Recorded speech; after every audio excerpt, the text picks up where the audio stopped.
ফিরলাম আজকের বাংলাদেশে। ইশতিয়াক ভাই, হাতুরু সিং এ কেমন করলো বা হাতুরু সিং একে বোঝা গেল কিনা?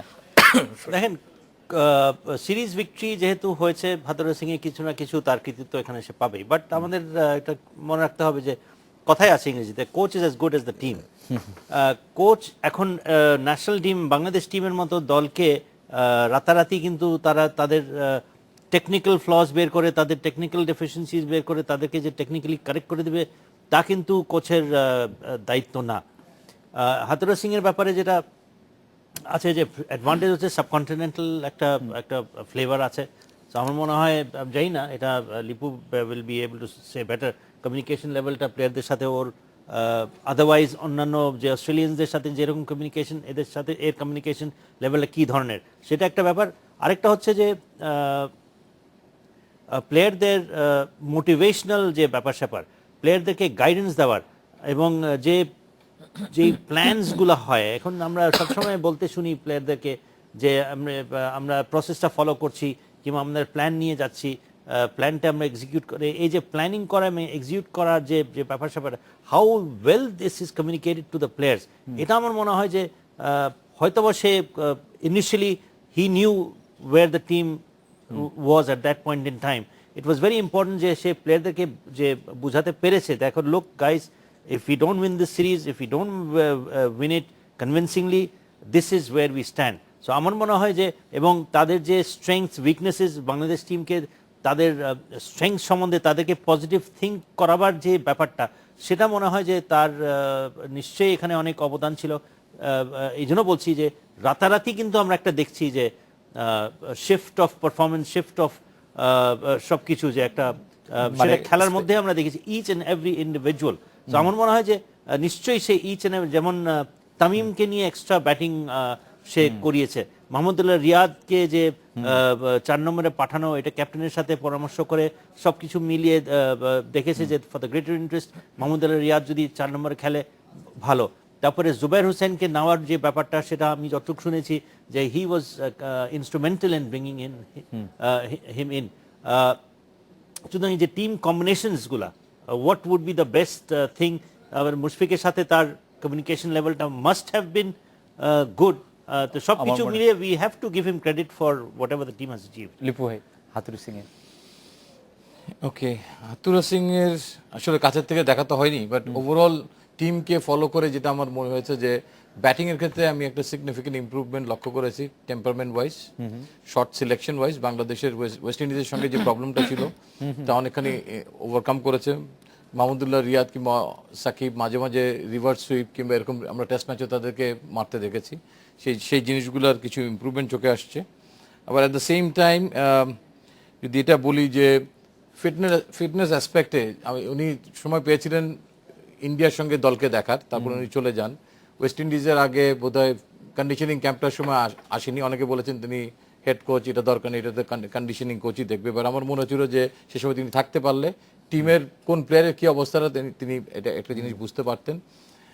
ফিল্ডিং নিয়ে still I am not very happy যে একটা হেড কোচ হিসাবে তার এটা দায়িত্ব যতটুকু তিনি সময় পেয়েছিলেন, এখানে একটা আরেকটু বাড়তি ইমপ্রুভমেন্ট লক্ষ্য করলে আমার ভালো লাগতো। রানিং বিটুইন উইকেটে আশাবাঞ্জক ছিল না। আমি কিছু হোমওয়ার্ক দিয়ে দিচ্ছি তাকে আরো কাজ করার জন্য, আপনি বলতে পারেন। তো যেমন হিট স্টিক আছে, আমি মনে করি যে উইকেটে জিম্বাবুয়ের বোলাররা সিমাররা ভালো বল করলো, আমাদের মানে বেটার ব্যাটসম্যান, আমি মনে করি আমাদের ব্যাটসম্যানরা জিম্বাবুয়ের থেকে তাদেরকে ডমিনেট করলো। সেক্ষেত্রে আমাদের ক্যাপ্টেন কিন্তু এখনো যথেষ্ট ভরসা পায় না দুই এন্ড থেকে নতুন বল দিতে। সো দ্যাট হিট স্টিকেরও যেমন কাজ আছে, আমি মনে করি হাতুরু সিং এরও এই জায়গাটা দেখতে হবে যে কেন আমরা পারছি না, এতটুকু লাইন আমরা কেন ইকুইলি করতে পারছি না। বাট তিনি কিছু ভালো কাজ পেয়েছেন, যেমন তামিমকে একদম নিচের থেকে উপরে উঠিয়ে আনার জন্য কিছু কাজ করেছেন যেমন। আবার at the same time Mahmudullah কিংবা মমিনুল্লাহ 50 যে ইনিংসগুলো শেষ হয়ে যাচ্ছে, তাকে বলেছে যে 50 পর্যন্ত চিন্তা করতে হবে না, ইনিংসগুলোকে কীভাবে 100-তে নিয়ে যাওয়া যায়, আপনি আমার সঙ্গে কাজ করেন। তবে আমার মনে হয় খুবই অল্প সময় তিনি পেয়েছে, এই অল্প সময়ের মধ্যে কোনো একটা কোচকে এতটুকু জাজ করা বোধহয় ঠিক হবে না। তো তিনি একটা চ্যালেঞ্জিং কাজ করেছেন যে এসজি বল নিয়ে কোকাবরার পরিবর্তে খেলিয়েছেন, কতটুকু সুফল পেয়েছে এটা বলা মুশকিল, সময় বলে দিবে, কারণ কোনো উইকেট থেকে আমি সেরকম টার্নিং দেখতে পাইনি। 5 বছর আগে আমি চিটাগংয়ের উইকেট যা দেখেছি, এবারও তাই। খুলনার উইকেটও খুব বেশি হোম কন্ডিশনের অ্যাডভান্টেজ কিউরেটাররা এখানে নিতে পারেনি। তবে যেটা চ্যালেঞ্জিং ব্যাপার ছিল যে একটা নিউট্রাল মানে উইকেটে খেলা হয়েছে, আমি বলবো মিরপুরে প্রথম টেস্টটা, সেক্ষেত্রে কিন্তু দলের অবস্থা যা 3 দিনে 37টা উইকেট পড়ে গেছে, ইটস বিট অ্যালার্মিং, মানে ওয়ার্ল্ড কাপের কথা যদি আমরা চিন্তা করি। অ্যান্ড আরেকটা জিনিস এখানে আমি বলবো, যদি লাল বলে মানে এসজি বলে টেস্ট ম্যাচ খেলাটা মানে হাতুরা সিংয়েরই একটা ডিসিশন ছিল এটা, এবং দল সুফল পেয়েছে, credit goes to him. But at the same time আমি জানি না যে খেলা হচ্ছে এসজি হোয়াইট বলে ঢাকা লিগ, এটা এক্ষেত্রে তিনি কেন ইন্টারফেয়ার করছেন না? উনি অস্ট্রেলিয়াতে কোচিং করিয়ে আসছেন, উনি জানে অস্ট্রেলিয়াতে আমাদের কী কী চ্যালেঞ্জ হবে। আমরা বলি যে প্লেয়ারদের একটা মাসেল মেমোরি বলে, যেটার উপর ধরে বল করা হয়, তো সেক্ষেত্রে আমরা কতটুকু সুফল পাবো আমি খুবই সন্দিহান। আমার মতে অতি সত্তর এই ব্যাপারটিতে আলোকপাত করা উচিত। BCCB should interfere.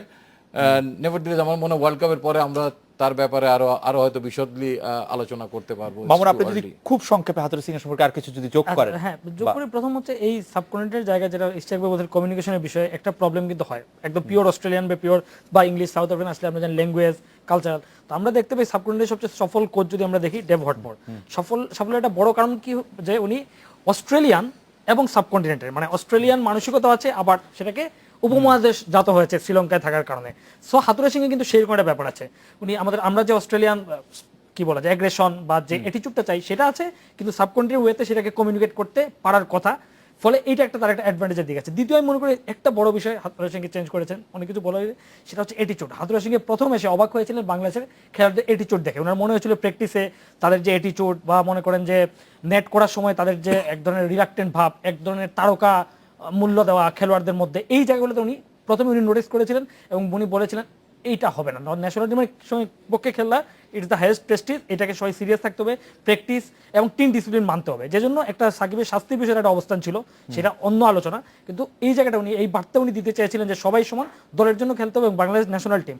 আমার মনে হয় এই জিনিসটা কাজ করতে শুরু করেছে। আপনি যখন একটা দলের অনেকগুলো জিনিস যখন হয়, দল যখন মোটিভেটেড থাকে, তখন রুবেলের 4 ছক্কা হয়, because then everybody plays for the team. Right. Mamun, আপনার থেকে দিয়ে শুরু করে আপনি যদি খুব সংক্ষেপে একটু বলতেন যে ডিআরএস বা ডিসিশন রিভিউ সিস্টেমে মুশফিক আসলে মানে আমাদের ফেলই করেছেন একরকম বলতে হবে, যে আমার যদ্দূর মনে আছে, আমার কাছে সঠিক পরিসংখ্যানটা নেই যে 14টি রিভিউ নিয়ে উনি আসলে একটিতে সফল হয়েছেন বা এরকমই কিছু একটা হবে। তো এর কারণ কি বলে মনে করেন উনি এতগুলি ভুল ডিআরএস? এটা একটা হয় কি, ধরেন যে বিষয়টা মুশফিকের কিন্তু তুলনামূলক বেশি সাকসেসফুল হওয়ার কথা। আমরা যদি দেখি যে মুশফিক উইকেটের পেছনে থাকেন, তো ফলে বিশেষ করে এলবিডব্লিউ ডিসিশনগুলোর ক্ষেত্রে তো তার জায়গাটা দেন আপনার মনে করেন এমনিও কিন্তু আমরা সাধারণত দেখি অধিনায়ক উইকেট কিপার সঙ্গে সাধারণত পরামর্শ করেন, উইকেটের পেছনে থাকে, প্লাস উইকেট কিপার অনেক বেশি কনসেন্ট্রেট করে, প্রতিটা বলেই কিন্তু সে অনেক বেশি মাঠের অ্যাক্টিভিটিতে কনসেন্ট্রেট করে, ফলে তার কিন্তু আরো বেশি সাকসেসফুল কথা। বাট আমার ধারণা এটা রিভার্স হতে পারে। অন্যান্য জায়গায় হয় কি, ক্যাপ্টেন থাকেন একজন, উনি উইকেট কিপার, দুইজন মিলে একটা কনসাল্ট করার একটা সুযোগ বোলার থাকে। মিলে, এখানে যদি তারই সিদ্ধান্ত নিতে হয়, ফলে কিন্তু আবার দেখেন 50% হয়ে যায় কিন্তু।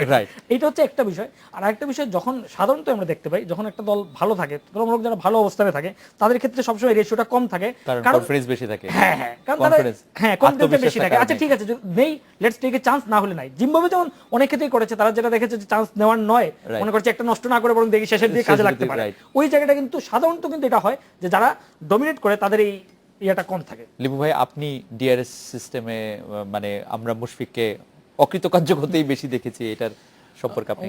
মানে এটা তো দুই ক্ষেত্রেই হয়েছে। কোনো সময় আমাদের ব্যাটসম্যানরা যারা উইকেটে ছিল তারা নিয়েছে, আবার কিছু কিছু সময় হয়তো মুশফিককে পিছের থেকে নিতে হয়েছে।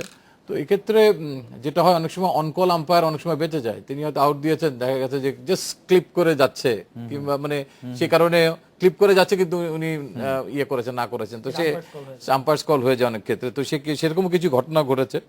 তো সাকিবের একটি আউটের ক্ষেত্রে তো আসলে এটা বলাই যায় যে সাকিব একটি ডিআরএস এ এক্স্যাক্টলি। তো আবার ইয়েরাও বেঁচে গেছেন, অনেক সময় আমরা নেই দু একটা অকেশনে সেরকমও ঘটেছে। তো আর প্রথমবার তো নিলাম, প্রথমবারই আপনি 16 আনা যাবেন, এটাও তো ঠিক না। এই সিস্টেম একটু অভ্যস্ত, যদিও এই সিস্টেমটা আমার খুব একটা পছন্দ না।